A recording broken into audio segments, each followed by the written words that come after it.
otros saberes. En ese contexto, la ciencia, como un modo de conocimiento, tiene mucho prestigio, es muy popular y es algo en lo cual se busca trasladar a todos los campos de conocimiento, ¿sí? Acuérdense que hay un montón de avances tecnológicos que están sustentados en base a conocimientos científicos, eso le da mucha legitimidad. También otros avances en ese sentido y otras afirmaciones que empiezan a ser corroboradas. Entonces eso le da un valor importante y es entonces a partir de esta forma de conocimiento que se va a crear una ciencia que va a estar, digamos, que va a poner su enfoque en un conocimiento científico de las sociedades distintas a las europeas. Y como dijimos, es en este momento y no en otro, porque este es un momento donde las sociedades europeas se ponen como objetivo conocer a esos otros y esas otras, con distintos, si uno quisiera, propósitos a largo plazo, ¿no? Hay un propósito inmediato, que es el objetivo de mejorar las condiciones de dominación. Por eso la antropología siempre va a ser, durante muchas décadas, va a haber después una crítica fuerte al contexto del surgimiento y va a decir, bueno, es una ciencia colonial, ¿no? Una ciencia que surge como con cierta mancha, si uno quisiera decir, porque estaba al servicio de la dominación y porque había un interés por conocer, obviamente, para dominar mejor, entre comillas. Obviamente eso se fue cambiando, pero bueno, es la cuestión inicial, y también con un cariz, digamos, un poco, si uno quisiera, civilizador que tenían los europeos, porque ellos se veían como en un estadio de pobreza, un estadio de desarrollo muy, muy grande, y entonces creían que su misión en relación con estas otras sociedades era llevarles las grandezas y las proezas, ¿no?, del desarrollo europeo a esas otras sociedades que veían como inferiores, primitivas, ¿no? Entonces es en esa relación de desigualdad en la cual se construye la idea de que algunos quieren conocer a otros, pero los otros no sabemos si quieren ser conocidos. Esa parte la vamos a ver más adelante, qué pasa con eso. No tenemos la voz de las sociedades con las cuales se vincula Europa. Solo tenemos la voz de los europeos, que son quienes encarnan los primeros antropólogos, ¿no? Que van a ser europeos. Entonces, lo que tenemos como registro de esa primera sistematización y conocimiento científico de la otredad son registros de los europeos principalmente y norteamericanos, que son quienes dejaron sus obras, ¿no?, y sus inquietudes. Vamos a ver más adelante, ya en la segunda mitad de la materia, que después eso cambia, ¿no? Porque después aparecen las posibilidades de disputar y mostrar que la antropología también no escuchó a otros, ¿no? Y van a aparecer como otras cosas interesantes. Pero en este momento tenemos que pensar que es un contexto propicio, el contexto de la expansión colonial europea, es un contexto propicio para que surja un interés genuino y científico, recalco esto, porque no es cualquier tipo de conocimiento, ya sabíamos que conocimientos y las otras se producía a partir de muchas veces relaciones personales o vínculos institucionales, y no eran sistemáticos, ¿sí? Había algunas referencias, pero acá la idea es empezar a construir un conocimiento sistemático, que se acumule, ¿sí?, que se pueda comprobar, y demás cuestiones que eran parte de las lógicas, ¿no?, en la cual se pensaba la ciencia en ese momento histórico. No sé si la compañera está y le estoy ayudando.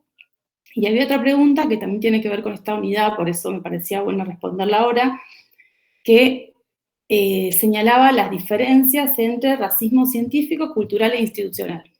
Eso lo abordamos principalmente a través del texto de Michel Viviorca. Ahí es importante que ustedes se concentren principalmente en el racismo científico, porque tanto el racismo cultural como el institucional no corresponden en términos históricos al momento que estamos viendo en la unidad número 1, ¿sí? Tiene que ver con reflexiones y modalidades que tienen algunas características de lo que vamos a ver que es el racismo en momentos posteriores, ¿sí? Estamos hablando de mediados del siglo XX para adelante. Entonces, interesa mucho entre racismo científico, cultural e institucional. Eso es lo que preguntaron en el buzón. Entonces, interesa mucho concentrarse en el racismo científico, ¿sí?, que es el que nos interesa para este momento histórico. Los otros, léanlos, pero nos interesa nuevamente, parezca un disco rayado, el primero, ¿sí? Que los nombra. Y en ese sentido, lo que tenemos en particular, ¿por qué le decimos racismo científico o racismo clásico? También le dice Michelle Viorca. Porque va a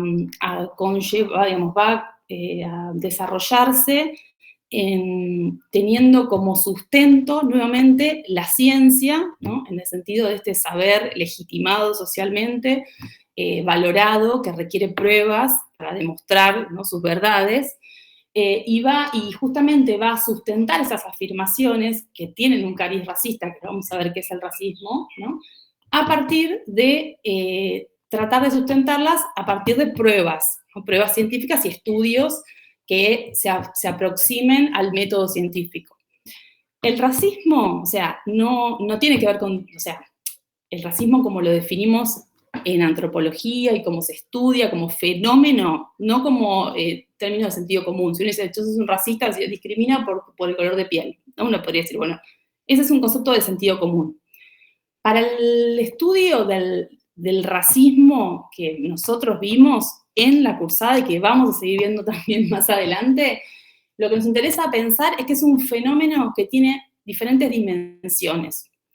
Por un lado, que sus afirmaciones parten de tomar algún fenómeno considerado como natural, ¿sí? Parten de la idea de prestar atención a algún aspecto físico o somático de los sujetos, de la persona, ¿sí? Dicen, bueno, o en el color de piel, o en algún aspecto visible de ese sujeto, que es considerado como natural, ¿sí? Considerado como dado, como heredado biológicamente, como inmodificable, ¿sí? Ese sería el escrito. A partir de identificar estas dimensiones físicas, biológicas, naturales, se le asocian algunos atributos morales, intelectuales, sociales. ¿Qué quiere decir esto? Que se considera que ese aspecto natural, lo pongo así entre comillas porque eso es importante para más adelante, pero pensemos que tiene que ver con, en este momento en particular, con algo físico, ¿no? Que este aspecto físico se le relaciona, se le vincula casi de manera inmediata, ¿sí?, por asociación directa, a algún aspecto social, moral, intelectual. ¿Qué quiere decir esto? Porque tiene el color de piel negro, entonces es apto para desarrollar actividades manuales, ¿sí? Entonces estoy relacionando por causalidad dos variables. Algo que tiene que ver, que se lo imagina dentro del ámbito de lo físico, natural, biológico, con algo que tiene que ver con lo social, intelectual, moral. Y a partir de establecer esta asociación, construyo una jerarquía y desarrollo una serie de acciones que deben tomar los sujetos a partir de esta hipótesis de partida. Son tres elementos que tiene el concepto, ¿sí? Hay un inicio de alguna cualidad considerada natural que se vincula con un aspecto social, moral, intelectual, que a su vez genera consecuencias, que ustedes vieron que pueden ser la discriminación, el prejuicio, ¿no? Diferentes, la segregación y demás cuestiones, pero en sí arma una jerarquía. O sea, no alcanza con decir que el color de piel oscuro está vinculado con la actividad manual, sino que a su vez esa actividad manual seguramente en la ponderación de actividades deseadas va a estar más abajo que otra, o en un lugar inferior a otras, ¿sí? Va a estar, eso es la idea de una jerarquía. Se arma un espectro. El racismo clásico, o racismo científico, lo que hace es afirmar esto que le estoy diciendo, partiendo de la idea de que eso natural está inscrito en el cuerpo, es visible y es cuantificable, o sea, es medible, es mensurable, ¿sí? Entonces van a generar una serie de dispositivos, de instrumentos, de categorías para medir y cuantificar y clasificar toda la diversidad biológica humana a partir de estas gradaciones y escalas, ¿no? Entonces, seguramente habrán visto en los ejemplos que hacen mediciones del color de piel y se arman como si fueran, ¿vieron las paletas de maquillaje? ¿No? O de los catálogos de la tintura que tienen los colores de pelo, los colores de piel, ¿no? Se arma una gradación de la variabilidad humana en categorías segmentadas. O sea, si entre un color de piel y otro hay millones de opciones, bueno, ellos segmentan esa variabilidad y arman especie como de clasificaciones estancas.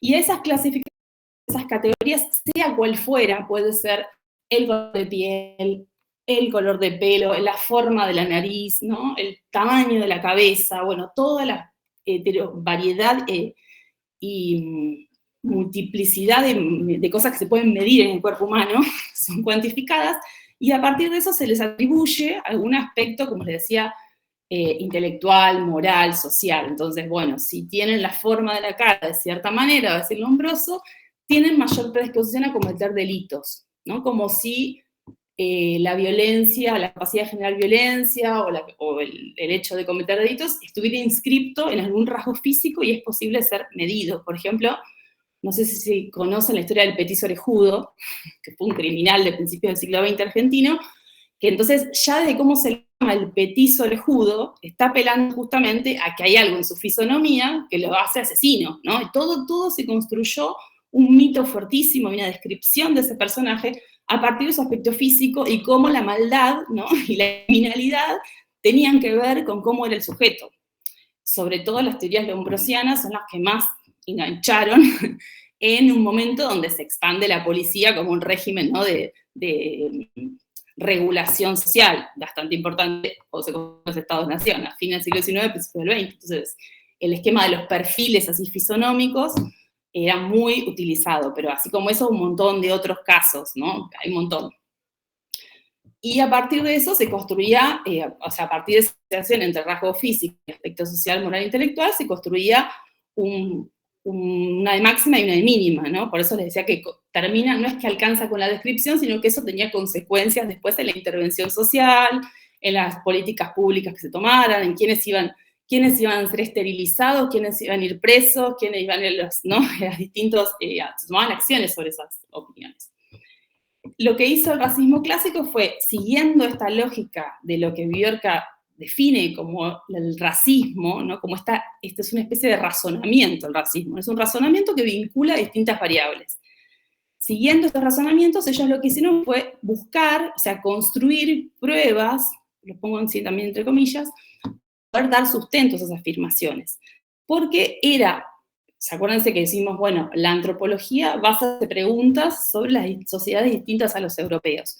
Esas preguntas van a tener distintas respuestas, y una de las respuestas más populares y más extendidas va a ser el racismo científico, en tanto van a decir, bueno, las otras sociedades distintas a los europeos, porque las diferencias están inscritas en su físico, en su aspecto físico. Y es ahí donde tenemos que mirar para organizar la diversidad. Tenemos que partir de observar y medirlos, ¿no? Y hacer estos análisis de los cuerpos de los otros para poder establecer algún tipo de jerarquía y algún tipo de distancia, porque eso, la exposición a la variabilidad, un poco que les hace reflexionar a los europeos, a los estadounidenses, sobre su propia, digamos, sociedad, ¿no? Es como el espejo de la diferencia también lleva, encripta la posibilidad de pensarse a sí mismos.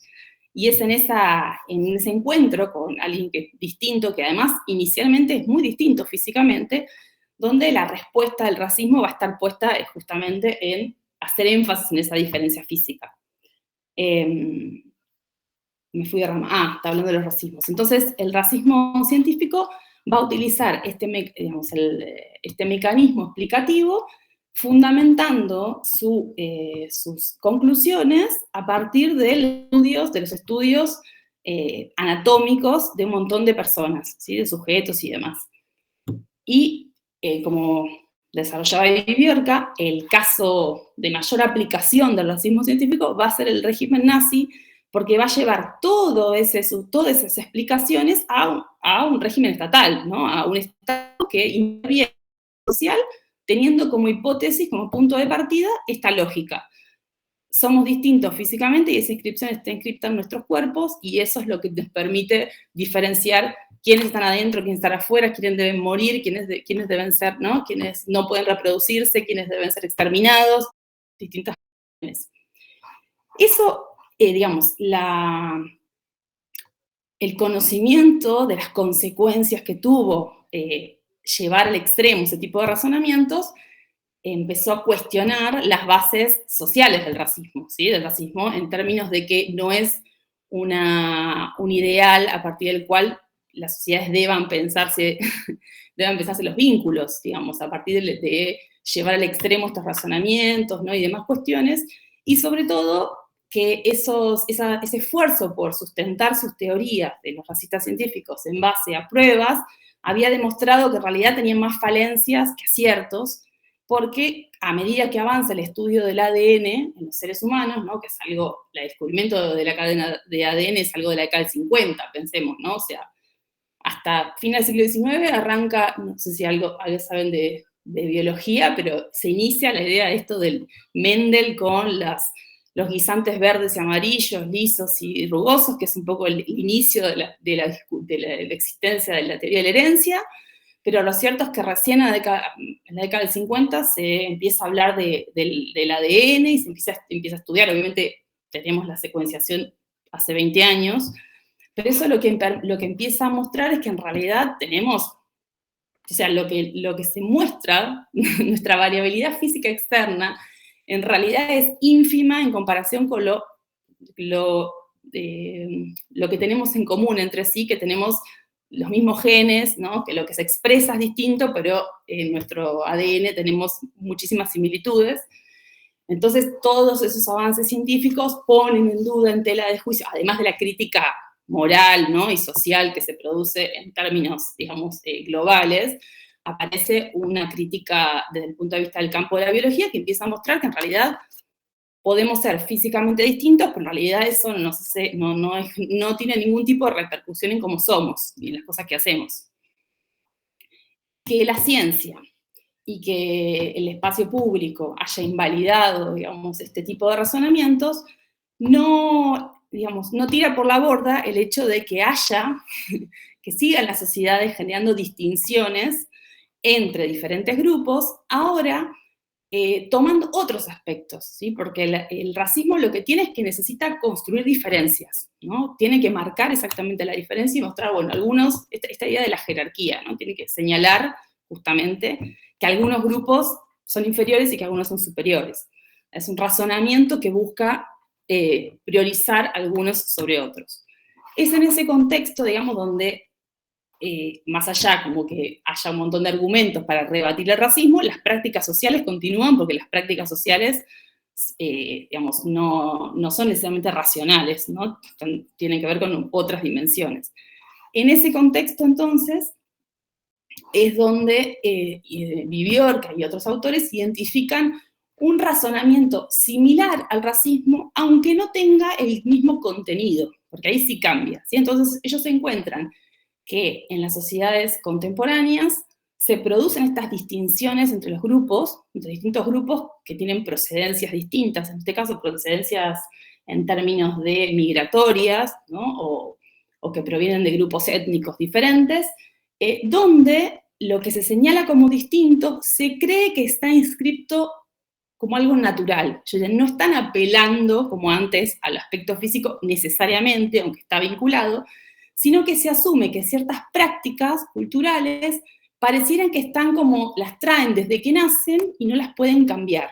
Entonces, en pos de, digamos, de generar esas distinciones, se asume que esos grupos distintos deben ser separados de nosotros, ¿no? Y nosotros en términos de quién establece esta distinción. Le llaman racismo cultural o nuevo racismo porque no tienen los mismos argumentos, o sea, por más de que es una estructura de razonamiento similar, no utiliza los mismos argumentos, no dicen a los otros hay que ponerlos a trabajar en el campo porque son negros, no dice eso, ¿sí? Hoy por hoy no dice eso, dice, bueno, está hablando sobre todo de las sociedades europeas y la recepción de migrantes de países árabes desde la década de 70 en adelante, y la recepción que esas poblaciones tienen en los contextos europeos, ¿no? En las ciudades y demás, frente a un imaginario de los europeos de que siguen siendo blancos y de que son relativamente homogéneos. Entonces, aparentemente la llegada de estos migrantes rompe un poco esa homogeneidad y genera rechazo, ¿no? Entonces el argumento es, bueno, estos otros que llegan ahora son muy distintos a nosotros, ¿sí? Tienen prácticas absolutamente incompatibles con lo que hacen, ¿sí? Y entonces necesitamos que no convivan con nosotros y vivan alejados, separados, ¿no? Entonces, Viviorca va a hacer como una distinción entre esos dos tipos de racismo, pensando que más allá de que apelan a algo como si las sociedades no cambiaran, ¿no? Si el racismo científico hacía énfasis en lo natural, como les decía, y lo natural es algo que se hereda y que entonces no se puede modificar, el argumento del racismo cultural es que esos grupos, esos colectivos migrantes, tienen prácticas culturales que no las pueden modificar, ¿no? Que son como que las aprendieron así y una vez que las aprendieron ya son, desde que nacieron hasta que se van a morir haciendo lo mismo, como si lo trasplantaran de su sociedad de nacimiento a los europeos. Y como esa diferencia es tan radical y es imposible de tener algún tipo de contacto, se genera una especie de incompatibilidad que inhabilitaría la posibilidad de convivir en un mismo espacio. Entonces, el resultado, en vez de ser la jerarquización, o sea, la construcción de un nosotros donde algunos son superiores y otros son inferiores, es la idea de la imposibilidad de pensar en un nosotros, ¿sí? La idea de que hay realmente dos grupos muy separados que no pueden convivir entre sí. Entonces, bueno, digo, no se enrosquen con esto, pero me interesa centrarnos sobre todo en el racismo científico.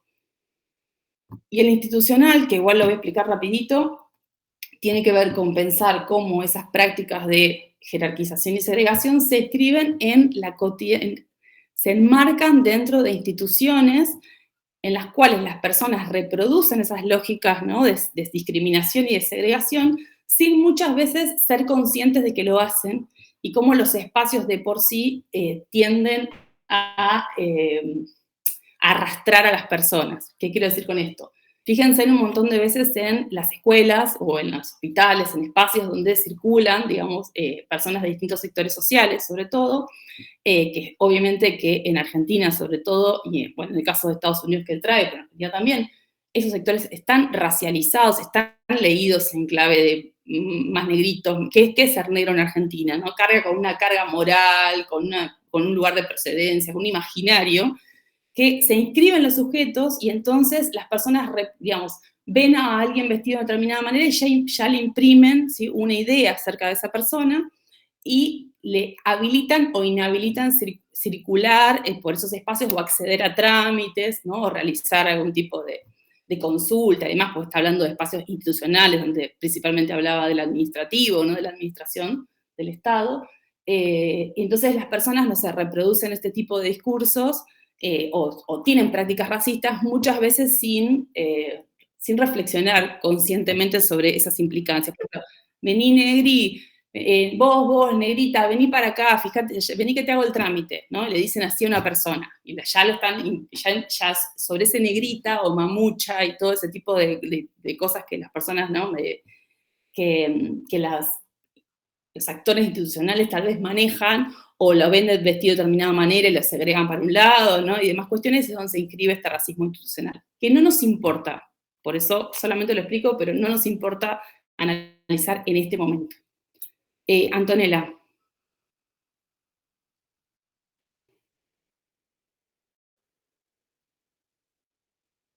¿Levantaste la mano, Antonella?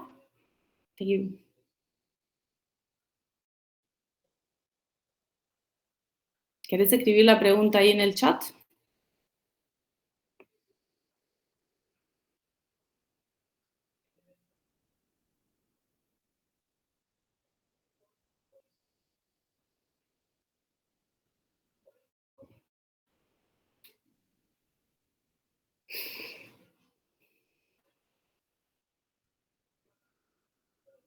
Si alguno quiere hacer una pregunta mientras Antonella escribe. Sobre el racismo institucional, profe, ¿sería esto de la diferencia de baños en la NASA? Porque justo el fin de semana dieron una película. Y cómo en la NASA los negros tenías que ir a un baño y la gente blanca iba a otro, ¿sería esto? Exacto, es un ejemplo muy bueno. Sí, está muy estudiado en Estados Unidos porque hubo toda una práctica de segregación entre blancos y negros durante muchísimos años. No sé si conocen la historia de Rosa Parks, que fue la primera mujer afrodescendiente que pudo ingresar a la universidad y que entonces tuvo que disputar, digamos, se armó todo un revuelo en el espacio, digamos, en el espacio político para poder visualizar la discriminación que estaban sufriendo y cómo las universidades indirectamente, por más que tuviera todas las las cualidades y las notas y demás para acceder, había trabas institucionales que impedían que ella pudiera ingresar, ¿no? Entonces, era un ejemplo así, es como un caso clásico, pero lo que vos dijiste de la NASA viene perfecto. Cantonella dice, ¿el racismo científico y el evolucionismo se dan como respuesta a la pregunta sobre el otro, se dan al mismo tiempo? El racismo científico viene de antes, viene del siglo XVIII, ¿sí? Ya venía, o sea, no es que surge, o sea, por eso le dije que es asistencia histórica y es la más popular, ¿sí? Piensan que venía habiendo varias respuestas acerca de las diferencias entre los seres humanos, digamos, se activan bastante cuando Colón llega, se encuentra con los americanos, pero en ese momento las respuestas que se podían dar tenían que ver con la matriz cristiana, ¿no? Porque la principal explicación sobre todo en el mundo del 1492 tenía que ver con Dios. Entonces la matriz de explicación era una matriz religiosa. A partir del siglo XVIII, y principalmente en el XIX, la explicación central, en este caso sobre las diferencias entre los seres humanos, tiene que ver con una matriz científica, ¿sí? Con otro tipo de razonamiento, que no es esto lo hizo Dios, porque no es, vieron que hay un cuento que dice, bueno, Dios estaba muy apurado y sacó antes, hizo un ser humano de barro, ¿no? Y lo sacó antes, se le quedó blanquito, después se le pasó, se le quemó y salió un negrito, y después le puso el punto justo y salió, bueno es esa historia, ¿no? Es una matriz, todo lo explicaba Dios. Eso hacia el siglo XVIII y XIX cambia completamente porque la ciencia, como les dije al inicio, tiene una profundidad y empieza a tener una expansión muy fuerte en los círculos, obviamente, ilustrados, ¿no? Y en ese sentido es más popular el racismo científico y mucho más expandido. Si ustedes ponen afiches racistas siglo XIX en Google, se van a encontrar con millones y millones de distintas imágenes que muestran justamente cómo se usaba para todo la explicación en esa lógica, ¿sí? Sobre todo el color de piel. Era lo que más se utilizaba, pero está lleno de diferentes dispositivos, publicidades, también es el inicio de la publicidad, ¿no? Y demás cuestiones, explicaciones médicas. Sentido. La antropología va a surgir a fines del siglo XIX, o sea, digamos, es más nuevo que el racismo científico, y va a ser muy, muy, muy minoritario, ¿sí? Nosotros lo estamos sobredimensionando porque estamos mirando la antropología, pero no tienen casi punto de comparación en términos de la expansión de uno sobre el desarrollo de otro, en ese momento histórico, ¿sí? Después la antropología va a ser más popular porque va a decir, yo estuve criticando el racismo desde el siglo XIX y recién ahora me lo reconocen. Pero para eso va a pasar un tiempo, ¿sí? Hasta en este momento son contemporáneas, pero el racismo científico es mucho más popular y está mucho más extendida. Entonces, Antonella, sí, no sé si se escucha. Sí, ahora sí. Genial, profe. Y tengo otra consulta. Dale. Sobre, ustedes mandaron como una imagen sobre la creación de una economía global. Y Sí. marca de un lado las potencias coloniales y de otro lado las colonias. ¿En qué se diferencia las colonias de las potencias? ¿Es como son colonias más desarrolladas o...? No, potencias coloniales es potencias que tienen colonias. Potencias se le dice en la historia, digamos, en las ciencias sociales, a los países que tienen mucho poder, a los estados que tienen mucho poder, son las potencias. ¿No escucharon hablar de potencia, una potencia económica? Por ejemplo, Estados Unidos es una potencia económica. Entonces, una potencia colonial es un país, un estado fuerte que tiene colonias. Bien. Y colonias son los territorios, porque ni siquiera son estados en ese momento, son territorios ocupados por las potencias. Gracias. De nada.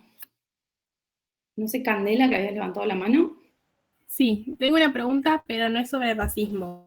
No importa, ya va. Es unidad 1. Es una pregunta muy, muy técnica, porque ustedes creo que fue en la clase 2 que hablaban sobre la construcción de la otredad, hablaban de los 3 momentos que están en el texto, y si no me equivoco, había un texto de la clase 1 que era el de Lischetti, en donde se habla de 5 periodos. Sí. Quería saber si es más o menos una forma diferente de explicar el origen de la antropología por 2 autores diferentes que consideran cosas diferentes, o si son complementarios o son cosas totalmente diferentes. A ver. Que son bastante complementarios lo que explicaban, pero bueno, lo que corresponde al primer momento de los 3 momentos es equivalente al tercero de los 5, entonces exacto. No sé por cuál guiarme. No, nosotros no tomamos la periodización de Lischetti, eso nunca vieron que no aparece ni nombrado. Claro, ¿sí? Claro, no, por eso. No consideramos, no es que nosotros, la mayoría de los autores y autoras, la mayoría de los historiadores de la antropología no consideran que la antropología empiece en donde la pone Lischetti. Porque, como les dije al inicio, es una disciplina científica, entonces en ese sentido surge en el momento que se construyen las ciencias sociales, ¿no? Tampoco es que, como les decía, bueno, en el siglo XVIII tenemos la expansión de la ciencia, ¿no? Como que empieza, pero es una ciencia todavía indeterminada, o sea, como les decía el otro día, los filósofos, un poco que hacían un poco de biología, un poco de geología, un poco de, ¿no? de teoría política, como que los intelectuales son intelectuales globales, complejos, ¿no? Esos grandes pensadores. No sé, imaginemos, inclusive nuestros teóricos locales, imaginemos un Sarmiento, ¿no? Que hablaba sobre el paisaje de Cuyo, sobre su teoría de cómo debe ser el Estado, después terminó creando la escuela pública, ¿no? Son intelectuales que cruzan varias disciplinas.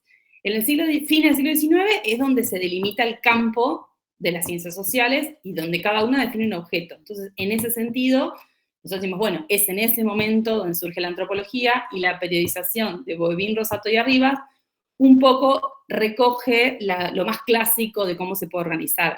Está bueno, a ver, nosotros lo planteamos porque es bastante sencillo seguir ese esquema para organizarse. No es que nos interesa de por sí la periodización, ¿sí? Lo utilizamos como lo utilizan Boivin, más que nada en términos pedagógicos.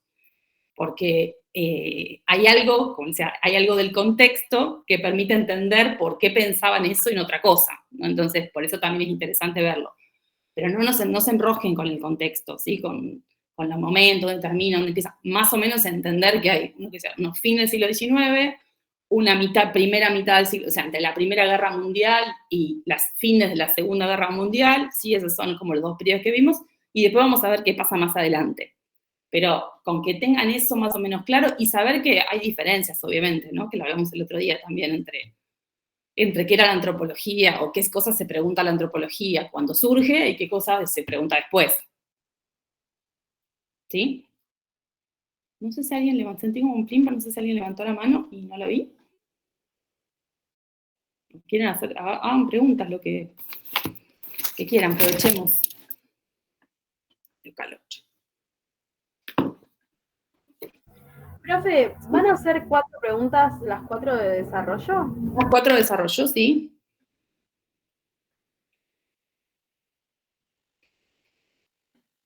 Tienen 2 horas. No se olviden de traer documento o algún tipo de identificación. Puedo explicar eugenesia. Bien, eugenesia es una de las que nosotros llamamos teorías racistas. Como les dije la vez pasada, me parece que hace como 1000 años que hace un rato, lo que se llama racismo científico engloba, digamos, una serie de teorías que tienen distinto contenido en términos de qué están mirando, pero que en el fondo tienen la misma estructura de razonamiento, ¿sí? Que es este discurso racista. Parto de algo físico, ¿no? De algo observable, de algo biológico, a eso biológico lo relaciono con algo social, y sobre eso establezco algún tipo de dinámica, así que pues desde la jerarquización hacia las acciones que tengo que tomar en función de ese razonamiento previo. La eugenesia, entonces, una de las teorías racistas, como la teoría del hombroso, como la craniometría, ¿sí? Como el test de inteligencia, todas esas.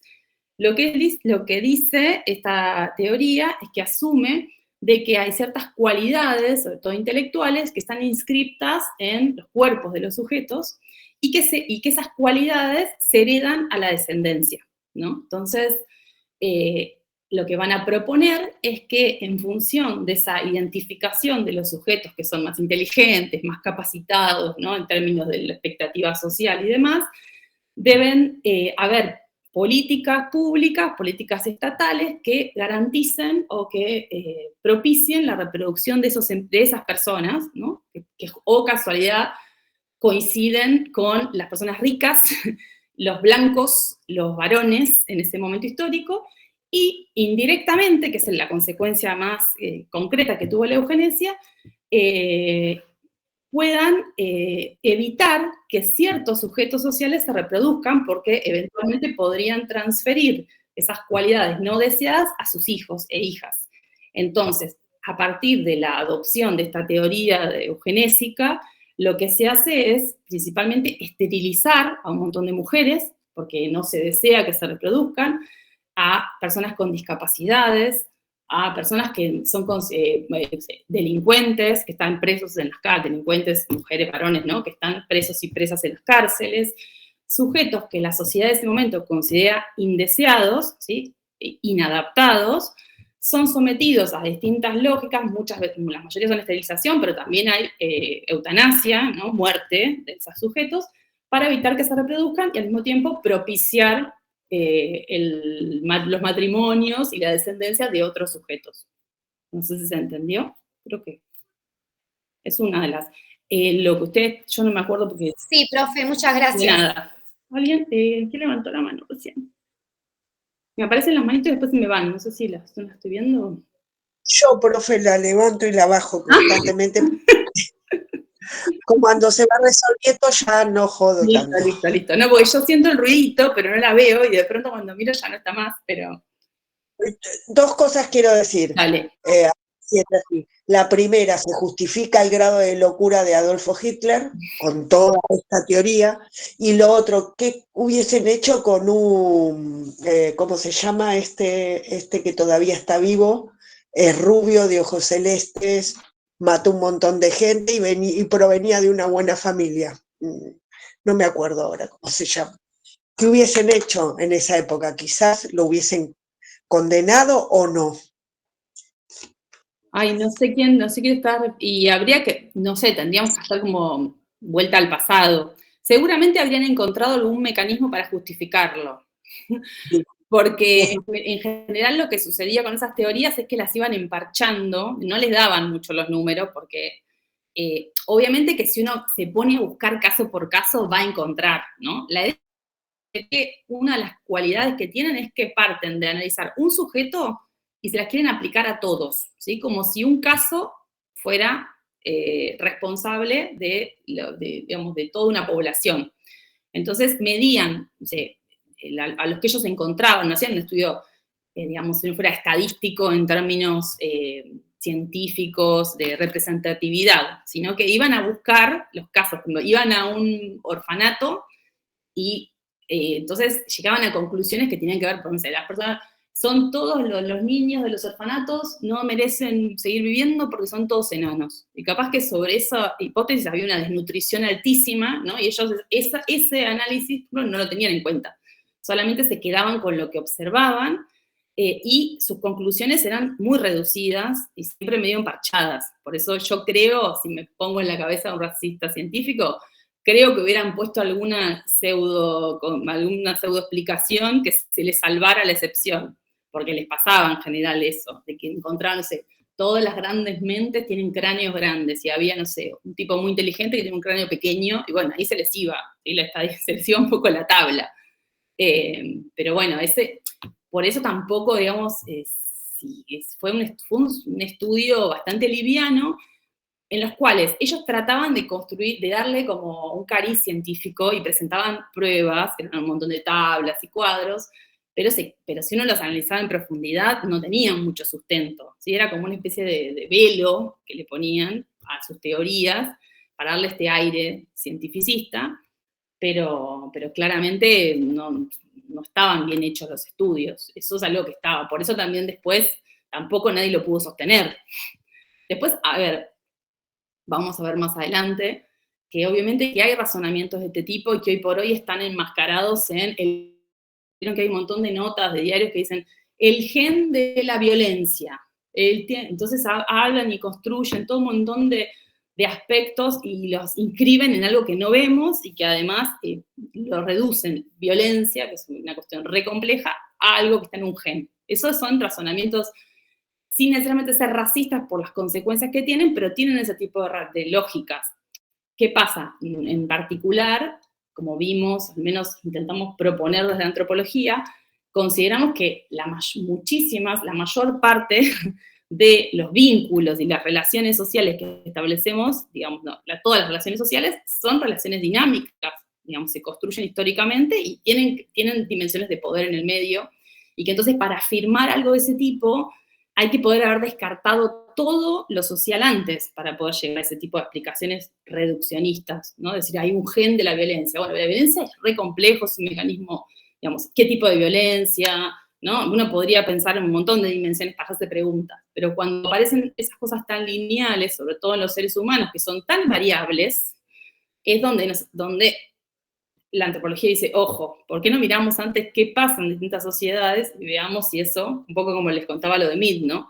Bueno, ¿qué pasa con la adolescencia? ¿Sí? ¿Es en todos lados así? ¿No es así? Bueno, miremos primero qué pasa y después vemos si eso tenemos algo en común que está anclado, como les decía, en el cuerpo, o efectivamente es tan variable como las relaciones que podemos establecer con nosotras, ¿no? Y las otras. Gracias, profe. De nada.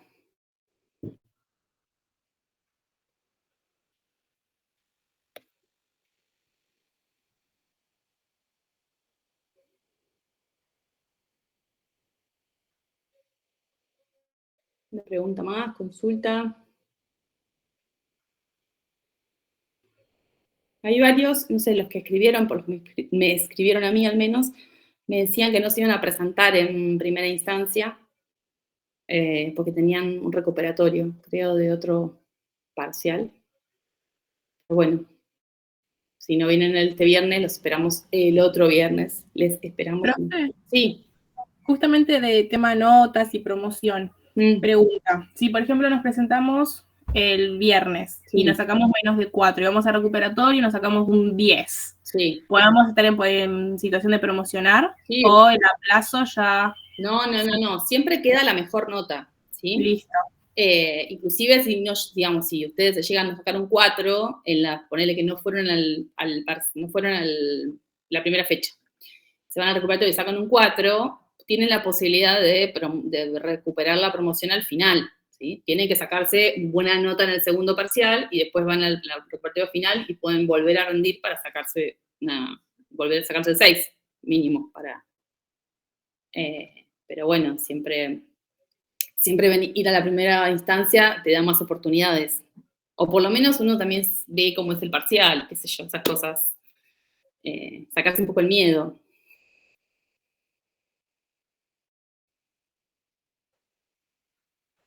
Profe, yo le quiero hacer una pregunta.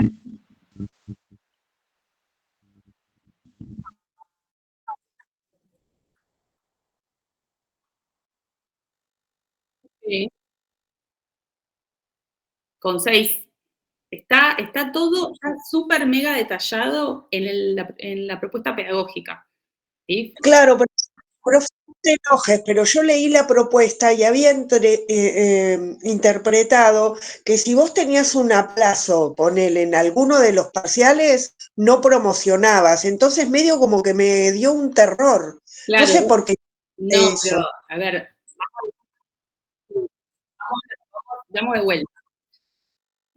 Ustedes tienen, en el caso de las materias cuatrimestrales, la fecha inicial del parcial y un recuperatorio. Y el recuperatorio final, que es una instancia última, ¿no? Para garantizar, en este caso, para aprobar la cursada y eventualmente la promoción. Y ahí vamos. Si ustedes en el primer parcial o su recuperatorio se sacan 4 o desaprueban y sacan 4, desaprueban, digamos, no importa si es una instancia, lo que importa es que lo que se considera es sería el 29 y el 5, ¿no? ¿5 es? 6. Ya me perdí porque tengo en la cabeza la otra materia también, entonces se me mezcla. Bueno, 6. El 29 y el 6. Entre el 29 y el 6 se pueden sacar. Pueden desaprobar digamos, el 29, pero el 6 tiene que aprobar, ¿sí? En alguna instancia las dos tienen que aprobar para poder recuperar después la promoción. O sea, si ustedes desaprueban, van al 29, desaprueban, van el 6 y desaprueban, no pueden acceder a la promoción en el recuperatorio final. Eso es lo que tal vez no se entendía. Al menos tienen que sacarse un 4 en instancia, en estas dos primeras fechas. ¿Sí? Lo mismo que si no vienen, tampoco, digamos, no pueden acceder a la promo, si no vienen a rendir. Claro, eso es lo que figura en el programa, yo también lo leí y me generó esa duda, que dice que si no vas a la primera instancia y te presentás directamente al recuperatorio, no puedes acceder a la promoción, pero ahora entiendo que es si desaprobás o te sacás menos de 6, ponele, te sacás un 4, aunque estás aprobada, no podés acceder a la promoción. Claro, ahí se escuchó medio bajito. A ver, las condiciones de la promoción son, o sea, en realidad el reglamento de cursada de la facultad establece la condición de aprobación de la cursada y la promoción es un plus que pone cada cátedra y establece cuáles son las condiciones. No es algo homogéneo, por eso seguramente tengan condiciones distintas, porque eso es como un plus que pone cada cátedra. No está en el plan de estudios la promoción, no existe como sistema, ¿sí? Ahora, desde hace unos años, se estableció y como que se estableció esta idea de que está la opción de promocionar para todas las cátedras, pero cuando yo cursé, yo no promocioné, no existía la promoción. O sea, yo tuve que rendir las 30 materias de la carrera, todas por examen final, por ejemplo. Les digo como que yo me recibí en el 2006. Esa era la lógica, por eso les digo que ahora, desde hace algunos años, ya como que esta es la idea. La promoción lo que hace es evitar el examen final, que no es ningún cupo, y es como que uno va rindiendo la materia por partes, pero lo que se espera es que tengan buenos resultados, por eso se pone la nota mínima de 6, ¿sí? Que se tengan buenos resultados para poder acceder como que uno tiene que acreditar un buen conocimiento de esa parte que va a reprobar, ¿sí? Por eso no es lo mismo aprobar con un 4 que sacarse un 6, porque ahí va a haber un poquito más de esfuerzo, al menos en la corrección y demás. Entonces, nosotros pensamos que dijimos, bueno, hay alguien, probablemente muchas veces sucede más que nada al inicio, que uno todavía no le agarra un poco la mano. Bueno, esa persona intentó rendir el parcial, no pudo alcanzar el 6, pero se sacó un 4, se sacó un 5, que a veces pasa que uno está como ahí al borde, que le faltó un poquitito. Bueno, que siga cursando, obviamente. El segundo parcial lo aprueba con 6 o más, ¿no? Y lo que va a recuperar al recuperatorio final es ese parcial en el cual no obtuvo la nota. Puede pasar al revés también, se sacan buena nota en este, y en el segundo, con el fin de año encima, dice, ay, che, no me daba la cabeza, y recuperan la promoción en el recuperatorio final. Es uno de los dos parciales que pueden recuperar, ¿sí? Igual es re difícil recuperar dos parciales porque no te alcanza el tiempo, pero bueno, como opción está. Es un plus. Igual, de todos modos, lo puedo explicar todas las veces que haga falta. No se preocupen, porque entiendo que es complejo, dado que cada materia también pone sus condiciones, ¿sí? Por eso es distinto en cada una. En lo que nos ha pasado otros años, donde hemos habilitado así, se pone al final, es que la mayor parte de la gente después es muy difícil recuperar la promoción en la última fecha. Es casi como rendir la materia de vuelta, el examen final, porque imagínense que en 2 horas tienen que acreditar toda la materia, que sería la opción. El recuperatorio final es una instancia nomás, un parcial, y si uno tiene que rendir toda la materia, son 2 parciales para hacer en 2 horas. Nunca nadie lo pudo hacer, nadie se presentó. Entonces, por eso también es como mentira decir que se puede hacer, porque lo cierto es que no te da el tiempo ni la cabeza para hacer ese esfuerzo a fin de año. De ahí que dijimos, bueno, dejemos la opción para que quien no le vaya bien en alguna de las fechas tenga ese changüí, ¿sí? Pero bueno, eventualmente tenemos este viernes y el viernes que viene. Yo diría que aunque sea, vayan a chusmear, ¿sí? El parcial, a intentar, si es que están estudiando, si no estudiaron nada, no, pero si están estudiando, vayan a chusmear. Así se llevan una idea de lo que preguntamos, de cómo es. Son 4 preguntas. Profe, yo le quiero hacer una pregunta. Dale. No me quedaron del todo claras las vías de investigación que se desarrollan en la práctica etnográfica. Sí, esto que decía, las 3 vías. Sí. ¿Estás hablando de Malinowski? Sí. Sí, bien. Acuérdense que ahí él plantea esta ¿Qué viernes esto? La metáfora un poco de vincular las vías de investigación con las partes del cuerpo, hace como una metáfora corporal, ¿no? Una analogía entre el cuerpo humano y las vías de entrada. Él dice, bueno, tenemos el esqueleto, ¿no? La carne y lo que sería como la mente, no sé, ahí le pone como lo inmaterial del cuerpo humano, lo que le da vida a ese cuerpo. Entonces dice, bueno, imaginémonos, o sea, hace como, como el ingreso con cierta analogía con estos tres materialidades, ¿no? Dice, bueno, la primer vía de entrada es el esqueleto de la cultura, dice, bueno, la cosa material básica, tangible, que yo puedo identificar de una sociedad, para la cual me alcanza con la observación y el registro, la observación pura, inclusive conocer la lengua sin entender nada. Entonces dice, bueno, la primer vía de entrada que yo tengo es hacer una observación y un registro de lo que veo. Y eso que veo seguramente tenga que ver con cómo viven esas personas.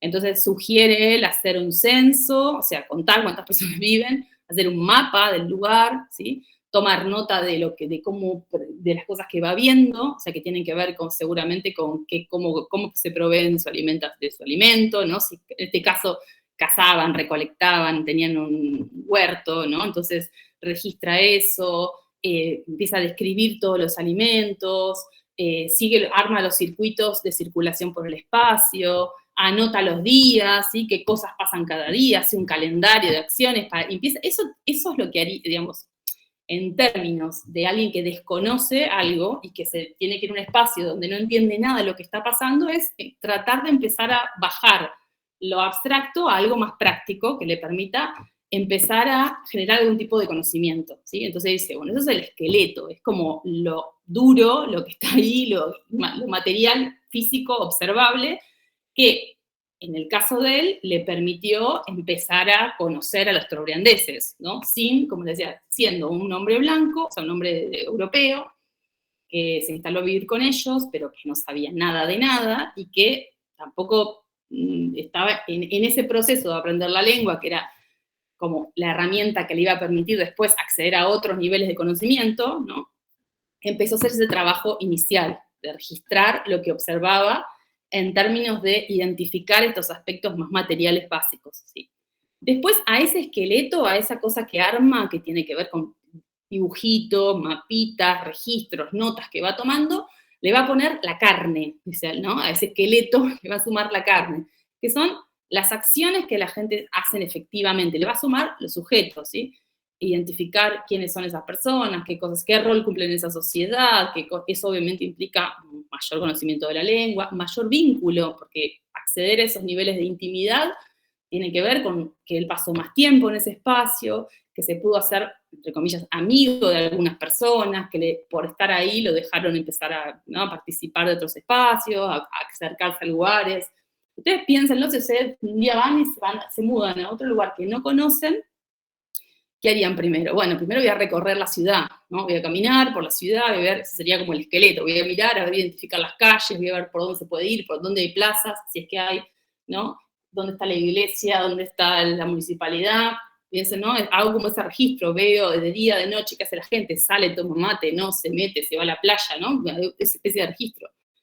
Cuando las personas le empiezan a ver todo el tiempo que está ahí, imagínate, se mudaron, el vecino dice, hola, ¿qué tal? ¿Cómo andás? Te empiezan a dar charla, ¿no? Un poco eso es lo que le pasó a Malinowski, si lo trasladamos a una situación. Empieza a dar charla, empieza a preguntar qué haces por acá, y vos qué haces. Empieza a tener vínculos, que ahí principalmente es la entrevista, una de las cosas, y obviamente la observación, ahora sí, más participante, porque lo invitan a cocinar con ellos, ¿no? A participar de algunos espacios, a unos bailes, a unas ceremonias, ¿no? Lo invitan a las demás cuestiones.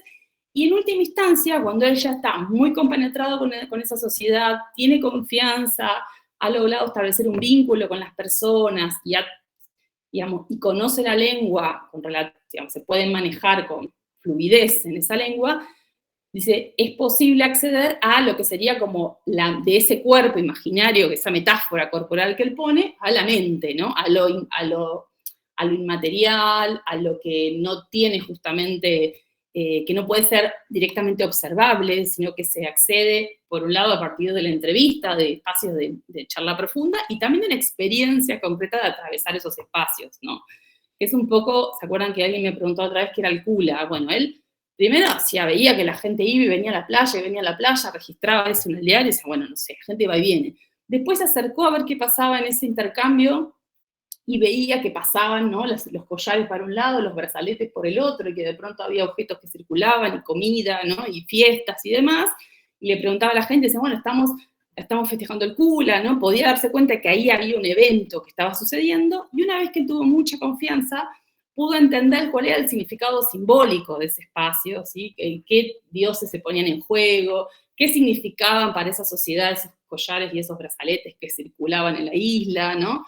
Entonces ahí pudo acceder a otro nivel de conocimiento y a lo que él quiere conocer, que le parece que la etnografía sirve para eso, que es el punto de vista del otro, ¿sí? Porque la idea es que estando y conviviendo con esas otras sociedades, es posible captar el punto de vista del otro, porque si no, la antropología siempre va a estar tensionada por el observador y digamos, por un conocimiento que se produce en la intersubjetividad, ¿no? Hay un otro que me está mostrando cómo es. Y estoy yo que ya vengo con mis propias categorías, que me formé en esta sociedad, que entiendo el mundo de esta manera, y a su vez estoy haciendo un esfuerzo por ponerme en el lugar de otro, por entender qué es lo que hacen, por gozar de lo mismo, ¿no? Por participar de esos espacios de manera genuina. Entonces, en ese vínculo intersubjetivo, para él el objetivo máximo es, no te digo convertirte en el otro, pero sí intentar comprender su punto de vista. ¿Por qué piensa lo que piensa? ¿Por qué dice lo que dice? Y reconstruir un poco esa vida de esos sujetos. ¿Sí? Es como el enfoque centrado en el otro, en el... Sí, no en el otro centralmente, en el vínculo entre, porque nunca deja, digamos, acá es lo que les digo siempre, hay alguien que quiere conocer de ese vínculo, no es una relación de amistad, porque una amistad es más equitativo el vínculo, o se supone, ¿no? Donde, bueno, yo quiero saber qué te pasa a vos y vos querés saber qué me pasa a mí. En esta relación hay alguien que quiere conocer y hay otro que va a ser conocido en este momento, ¿no? Después algunas cosas cambian, pero en este momento donde Malinowski está pensando, dice, bueno, él es el que se va a trasladar. Imagínense ustedes igual que viene un tipo y se les instala al lado, en la casa. Es súper disruptivo, ¿no? Y encima tiene que hacerse amigo e intentar que le den bola. La pasa re mal. Se publicaron, cuando él se murió, la viuda de Malinowski le publica los diarios íntimos. Y ahí salta a la luz que realmente él la pasó mal, porque estaba solo, no entendía nada, se reaburría, nadie le daba bola. Ahí cuenta todo eso, qué es lo que le puede pasar tranquilamente a alguien que se hace esa movida que hizo Malinowski, ¿no? Entonces, ahí es claro que hay un sujeto de conocimiento, hay alguien que quiere conocer a ese otro, ¿sí? Pero al mismo tiempo, no va a ser el otro, porque para ser el otro tendría que dejar sus propios, ¿no? Su propia formación y convertirse en otro. Ha habido casos de antropólogos que se han convertido, se han ido a vivir con otras sociedades y nunca más volvieron al mundo occidental. Pero en este contexto es como hacer ese juego de quiero comprenderte y en realidad lo que voy a comprender es lo que vos me querés mostrar y lo que yo quiero conocer. Por eso le digo que es algo, como tuve, lo que se conoce es algo intersubjetivo, tiene que ver con dos sujetos que se ponen en relación. Todo este debate es recontra denso y tiene que ver con la dimensión epistemológica de la antropología, que es re importante, pero no la vamos a tratar acá, ¿sí? Porque es como meterse de lleno en la disciplina. Así que tranqui, ¿sí? Solamente pongámonos en contexto de lo que le pasaba a este señor en el año 1922, ¿no? Porque estamos hablando de 1920, hace más de 100 años. En ese contexto, él se va hacer este trabajo de campo, que era algo re raro, sí, era súper raro, imagínense, decían, pero vos estás loco. Él justo le pasó, como les dije la vez pasada, que quedó entrampado entre su doble nacionalidad, mitad polaco, mitad inglés, y justo esas dos naciones entran en guerra, entonces irse a la Astrobrian, irse a la Melanesia, le evitaba tenías que sí o sí, ¿cómo se llama la palabra? Tenía que ir a combatir él, al frente. Tenía que ir a la guerra, entonces, ¿qué hago? O sea, estaba disputada su nacionalidad porque él era ciudadano polaco, que había ido a Inglaterra, era profesor en Inglaterra, o sea, Entonces dice, bueno, me voy. O sea, hay algo ahí de lo contextual que se jugó en la vida de él, que no era el único, porque también lo estaban haciendo otros antropólogos y antropólogas, pero él no podía, estuvo 4 años ahí y no podía volver, porque hasta que no terminó la guerra no pudo volver. Entonces, sí, medio que quería ir a conocer, pero al mismo tiempo el contexto lo obligó a quedarse. Y todo lo que escribió, lo que le pasó a él, y le sacó como el jugo y le vio la positividad haber hecho eso. Pero nadie se quedaba 4 años viviendo con las otras personas, o sea, se hizo nada. No sé, para que se comprenda un poco lo que le pasa a él, ¿no? Y todas las conclusiones que saca de ese estudio intensivo con esas otras sociedades. Hoy la antropología no hace ese tipo de estudios, es como de otro momento, ¿no? ¿Quién podría irse 4 años de su vida a hacer eso hoy? Nadie, y nadie lo haría tampoco, ¿no? Sería muy raro, pero bueno, a él le pasó.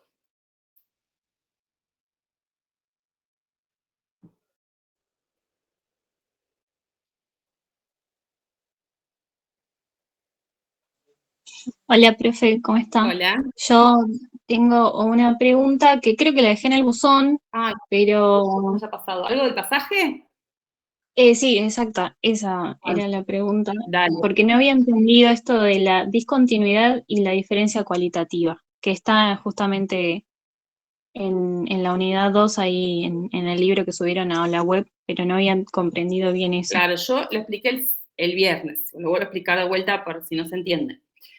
Lévi-Strauss, que es quien habla de pasaje, ¿sí? Es un antropólogo de este segundo momento, pero principalmente es un antropólogo de mediados del siglo XX, o sea, su obra principal está desde mediados del siglo XX, y lo que él está preocupado, o sea, lo que él y varios antropólogos, pero él es el que lo encarna, digamos, una explicación posible, es intentar clarificar, ¿sí? Qué es lo humano y qué es lo no humano, ¿sí? Porque ante la heterogeneidad y la diversidad de etnografías, ¿no? De monografías que contaban la vida, ¿no? De distintas sociedades, habían como entrado en crisis los occidentales, al menos los antropólogos occidentales, respecto a cosas que ellos creían que eran naturales, o sea, cosas que creían que se traían heredadas por nuestra biología, no eran tan así porque los casos de las otras sociedades, los ejemplos de otras sociedades les mostraban que habían tenido posiciones equivocadas, ¿no? Entonces, en ese sentido, él dice, bueno, hay que intentar pensar, construir algún tipo de mecanismo explicativo que nos permita diferenciar lo que para él lo humano, que es la cultura, de lo no humano, que es la naturaleza. Él le llama naturaleza y cultura, a esos dos aspectos que va a poner en oposición, ¿sí? Por eso esto que son diferencias cualitativas es que son diferencias de grado, son totalmente diferentes, son dos aspectos antagónicos, opuestos, de las clasificaciones en las cuales el hombre va a estar del lado de la cultura y lo que no es el hombre va a ser la naturaleza. Para construir estas dicotomías va a partir de la idea de, bueno, ¿cómo puede definir la cultura? O sea, ¿cómo puede ver en qué momento aparece, en qué momento él se encuentra ante la cultura? Dice, bueno, si yo tengo un ambiente indiferenciado, ¿cómo me doy cuenta si estoy en el ámbito de la naturaleza o estoy en el ámbito de la cultura? Él, para hacer esa clasificación, va a partir de el único elemento, o uno de los elementos que a él le permite asegurarse de que está en el plano de la cultura, que es la existencia de la regla. La regla es la norma, ¿sí? La norma es una ley que no hace falta que esté escrita, digamos, es algo que nosotros decimos que debe ser de esta manera, pues una regla. Y como toda regla es arbitraria, él encuentra porque un día decimos que es de una manera, a los 10 años decimos que es de otra, en esta sociedad se dice que es así, en otra se dice que es de otra manera. Entonces, la imposición de un orden arbitrario sobre algo que no tiene de por sí ningún tipo de sentido es una regla. Entonces dice, bueno, cada vez que yo me encuentre con la existencia de una regla, me encuentre con que los seres humanos dicen que esto debe ser de esta manera o de otra y que eso es variable entre las sociedades, estoy en el mundo de la cultura. Cuando yo no encuentro la regla, estoy en el mundo de la naturaleza. Dice, porque la naturaleza es uniforme, estable, ¿sí? Es heredada biológicamente, no es inmutable, dice, es algo que indiferenciado. Es algo que no se le impone un orden por fuera de eso que ya viene dado, ¿sí? Es instintivo, es el instinto, es algo que se manifiesta siempre de la misma manera, siempre, ¿no? En todo momento y en todo lugar. Y el ser humano es el que transforma eso indiferenciado en algo que tiene una forma concreta en determinado momento histórico, que es lo que hacemos nosotros, ¿no? Decimos, bueno, hoy el rosa es para las nenas y el celeste es para los varones. No hay nada en la naturaleza que diga que eso es así, pero nosotros como sociedad, estoy haciendo un ejemplo, le imponemos eso, ¿sí? Le decimos que para nosotros es así. No tiene ningún sentido, es algo que nos pusimos de acuerdo algún día y quedó. O es un chiste que quedó, bueno, quedó. Entonces va a partir de la existencia o inexistencia de la regla, va a construir estos dos órdenes, que él va a poner en oposición, los va a poner como antagónicos. Va a decir, bueno, el mundo de la cultura se opone al mundo de la naturaleza. Para Lévi-Strauss, los seres humanos somos seres culturales. Somos seres que nuestra naturaleza está totalmente modificada por todas estas pautas, normas, ideas y sentidos que le damos al mundo, y no podemos volver a un estadio de pura naturaleza porque no somos seres humanos si no nacemos en un contexto que nos cuiden, que nos enseñen a hablar, ¿no? Que nos enseñen a sobrevivir. Él dice, bueno, por eso les decía que no le den bola a todas las otras explicaciones, pero él muestra cómo ha habido situaciones, digamos, algunas de laboratorio y otras que se han dado de manera aleatoria, a partir de las cuales se demostró que eso que se creía que era volver a un estadio precultural no es posible, ¿no? Porque el ser humano es, con su lenguaje, con sus prácticas, con todo lo que aprende a medida que nace en un contexto social. Entonces, dice, bueno, eso es la cultura, ¿no? Es todo lo que nos hace humanos. Y en ese contexto, él va a decir, bueno, en algún momento, o sea, yo creo que lo que nos hace humanos es la cultura, y en un momento no éramos seres humanos, éramos otra cosa. Y va a intentar encontrar en qué momento se da, digamos, ese pasaje, dice el pasaje en el sentido de pasar de uno a otro, pasaje, ¿no? Pasar de un estadio de naturaleza a un estadio de cultura. ¿En qué momento se da ese salto? Ese salto cualitativo que nos hace ser distintos al resto de las otras especies. Para él, ninguna de las otras especies tiene cultura, excepto los seres humanos. Entonces dice, bueno, ese pasaje se da en algún momento de la historia de la humanidad, que no puede fechar, porque no es paleoantropólogo y no le interesa hacer ese estudio, pero sí va a intentar pensar, tomando en cuenta las características de ambos órdenes, en qué momento, digamos, si es que hay algún vestigio que nos quedó de ese mundo indeterminado, que era el mundo de la naturaleza, de ese mundo universal, dice, ¿no? Universal, indeterminado. Y va a encontrar que hay una regla, que es algo del mundo de la cultura, que está presente en todas las sociedades que él ha estudiado y ha leído, así que sus colegas, ¿no? Es una regla que regula la prohibición de mantener relaciones sexuales entre parientes. Todas las sociedades regulan las relaciones sexuales entre parientes. Entonces dice, bueno, esto es un vestigio, esta regla tiene características del mundo de la naturaleza. Tiene que ver con, o sea, nos ata en algún momento a ese mundo natural del cual ya no participamos, ¿no? Dice él. Pero encuentra que es una regla que, a pesar de que está en todas las sociedades, lo que regula es distinto. Porque dice, bueno, en todas las sociedades existe una regla que regula las relaciones sexuales entre parientes. Dice, con quiénes no podés tener relaciones sexuales y qué tipo de prohibiciones, tabúes, ¿no? Penalidades se tiene si se transgrede esa regla. Es una regla súper instalada y con un carácter moral muy fuerte en todas las sociedades. Y él encuentra que esa regla regula cosas distintas en cada sociedad. Para algunas sociedades, pariente tiene que ver con vínculos consanguíneos de hermanos, para otra primos lejanos, para otra tío segundo, ¿no? Distintos tipos de relaciones. Y él dice, bueno, es una regla que nos ata a lo natural porque nos habla de un pasado. Dice, éramos seres indeterminados, éramos seres indiferenciados, pensemos estos primates, ¿no? Y en algún momento creamos esta regla que, por un lado, nos impide reproducirnos como lo hacen el resto de los animales, que sí pueden tener crías y tener relaciones entre lo que nosotros llamamos parientes, es un vínculo, ¿no? Algún tipo de vínculo consanguíneo. Dice, pero esa regla, por un lado, prohíbe ciertas relaciones, pero al mismo tiempo habilita otras, porque toda prohibición implica, ¿no? Si yo no puedo casarme con mi primo, entonces sí puedo casarme con, no sé, mi tío segundo, ¿no? O sea, en algún punto eso, la regla tiene ese doble juego. Yo puedo, es decir, yo no puedo cruzar el semáforo en rojo, pero sí puedo hacerlo en verde, ¿no? Si uno quisiera hacer una regla que tiene esa lógica de doble sentido, regula, le prohíbe, al mismo tiempo habilita. Entonces dice, en algún momento, esa regla en el mundo indeterminado de que éramos estos primates, ¿no?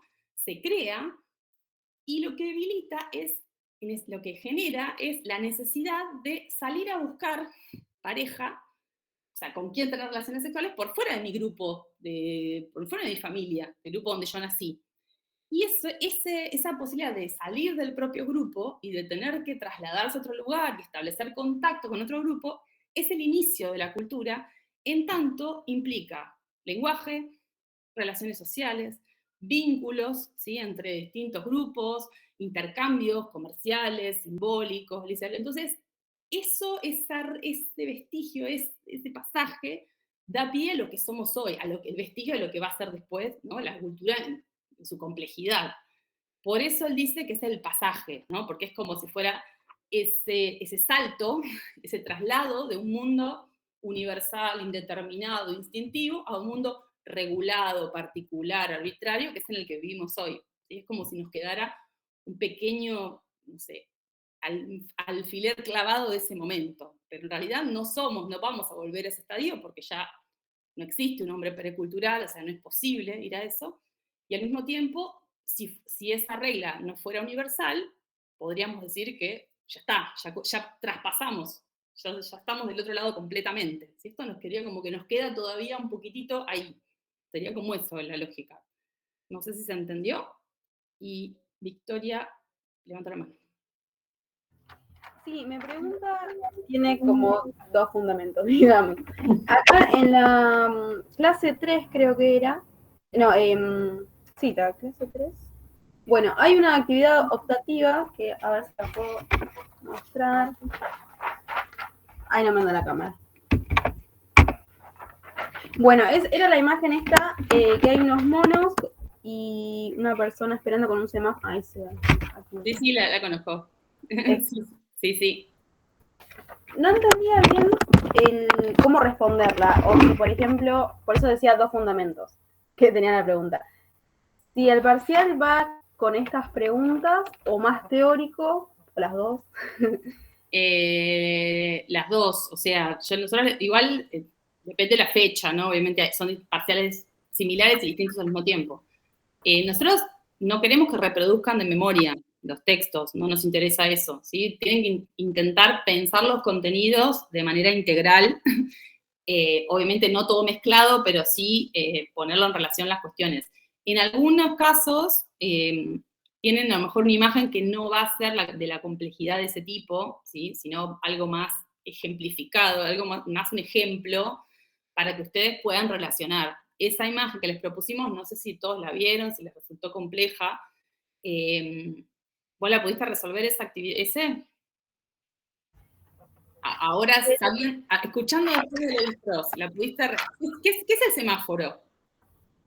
A eso iba mi pregunta, claro, porque por ahí, con esto de que vos habías explicado del pasaje, de que no podemos volver a lo precultural creo que habías dicho, por ahí va por este lado. Yo que como seres humanos, o este pasaje de salvaje a civilizado, quizás los monos, no sé, se guiaban por el instinto y nosotros, al tener cultura, bueno, entendíamos, o un raciocinio, ver el semáforo y esperar para pasar, pero no la tenía muy en claro. Entonces, bueno, claro, ahí tenemos varios elementos. Tenemos el semáforo, que en el medio de la selva, ¿no? Digamos.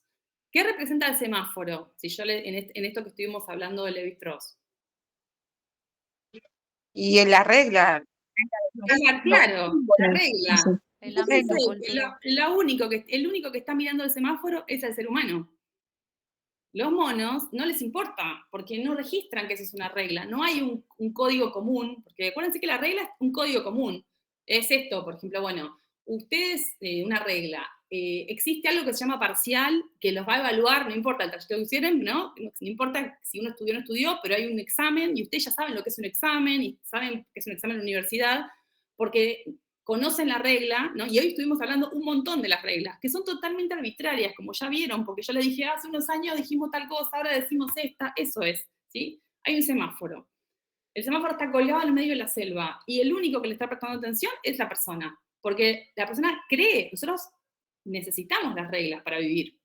Si no tuviéramos las reglas, no sabríamos para, inclusive nos ponemos de acuerdo, hasta ha pasado, no sé, vieron los realities esos que los dejaban en el medio de la selva, la gente se ponía de acuerdo de alguna manera, decía, bueno, vamos a hacer caca por acá y vamos a juntar las bananas por allá. Hasta para decir dónde está el baño en un picnic, en un camping, uno se pone de acuerdo, ¿no? Entonces, bueno, un poco ir hacia lo básico, no enroscarse mucho con estos textos que son complejos, sino en pensar eso, bueno, ¿cómo se construyen estos dos órdenes? ¿Qué características tiene uno? ¿Qué características tiene otro? ¿Sí? Identificar bien eso, tener en claro esto. Bueno, cuando yo veo algo que tiene que ver con una convención social, eso es una regla. Y si hay una regla, hay cultura. Ese sería el parámetro, ¿sí? De partida. Entonces, ese ejemplo estaba puesto para que ustedes hagan eso. Digo, hay un semáforo, ¿sí? Un semáforo habla de, además, los colores, ¿vieron? Bueno, eso por suerte nos hemos puesto a nivel global de acuerdo, de que el verde es pasar y el rojo no, pero podría ser totalmente al revés. ¿Y qué pasa con los daltónicos? ¿Vieron que si uno es daltónico no puede manejar? Porque no ven la diferencia entre el rojo y el verde. Entonces, fíjense cómo está todo armado en base a reglas, nuestro mundo social, ¿sí? Si ustedes pueden decir, bueno, ahí hay una regla, y a partir de eso relacionar, bueno, la regla tiene que ver con esta norma, convención, y somos humanos a partir de este... Ya está, ahí arrancan a contar un poco de qué se trata, ¿sí? Y así, eventualmente, si hay alguna imagen, seguramente es una imagen ejemplificadora. Esa es una imagen difícil, no va a haber imágenes tan difíciles, no va a haber de ese tipo, ¿sí? Puede haber tal vez alguna del colonialismo, que ustedes tuvieron varias ahí, inclusive yo le dije googleé, algo mejor alguna del racismo científico, algún muestrario de cosas, de colores de piel, de ese tipo de imágenes, ¿sí? Que tienen que ver con elementos que ustedes pueden reconocer si estudiaron y utilizar, ejemplificar o utilizarlas para narrar el parcial, ¿sí? Que les permita romper la lógica que uno está como acostumbrado de reproducción, decir, bueno, yo tengo este elemento y voy a partir de acá para empezar a escribir, ¿sí? Es como una especie de puntapié. Y nos interesa que ustedes puedan tomarla, ¿sí? Que no nos cuenten tipo de memoria, y Hoffman dice esto, qué sé yo, sino que mientras puedan relacionar y armar y responder la pregunta articulando contenidos, está bien, ¿sí? Como les dije la vez pasada, a veces igual, justo hoy estuvimos hablando con los docentes, vamos a poner en el pizarrón, si quieren orientar más o menos la pregunta a uno, con qué textos se puede responder, así ustedes después dicen, listo, yo sé que va por acá, porque a veces pasa, ¿no? Que che, pero me perdí, porque no estudié todo junto y estoy medio perdida. Bueno, le vamos a poner los autores para que más o menos se orienten, ¿sí? Pero piensen esto, bueno, yo tengo esto que me decían ustedes, yo tengo que poder decir cuál es la relación entre antropología y colonialismo. Puedo responder de distintos autores, pero tengo que poder explicarlo, ¿sí? Esto es una pregunta, es una típica pregunta de parcial. No sé si va a tocar en la primera, pero bueno, la vimos y la revimos, así que es cuestión de decir, bueno, y para eso tengan en cuenta esto, ¿qué cosas no me puedo olvidar de decir? ¿Qué cosas tienen que estar sí o sí? ¿No? Bueno, de esto tengo que decir esto, estas 3 cosas las tengo que decir sí o sí. Después las puedo hacer crecer, obviamente que el parcial es hacerlas crecer y ponerlas en relación. Pero esto yo le decía, bueno, si yo tengo que pensar la relación naturaleza-cultura, tengo que pensar que hay 2 órdenes, que cada uno tiene características, que después hay una idea de un pasaje entre ambos, y que para eso piensan esta regla, que es universal y particular al mismo tiempo. ¿Sí? Esas 3 o 4 cosas son fundamentales, es el esqueleto, del tema, ¿sí? Y después yo los puedo ir rellenando en función de cuánto estudié, de cuánto me puedo explayar. A veces nos pasa que vieron que estamos como medio trabados, o alguna pregunta me sale mejor que la otra, la respuesta, pero tranqui, pueden preguntarnos obviamente en el parcial ahí, sin decirle las respuestas, orientarles. Genial, profe, gracias. De nada.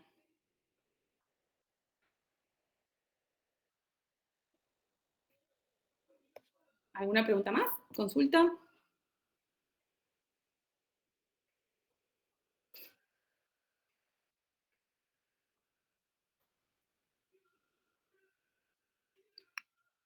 Bueno, nos vemos el viernes, si no, o el otro. O un viernes, o el otro viernes, o los dos.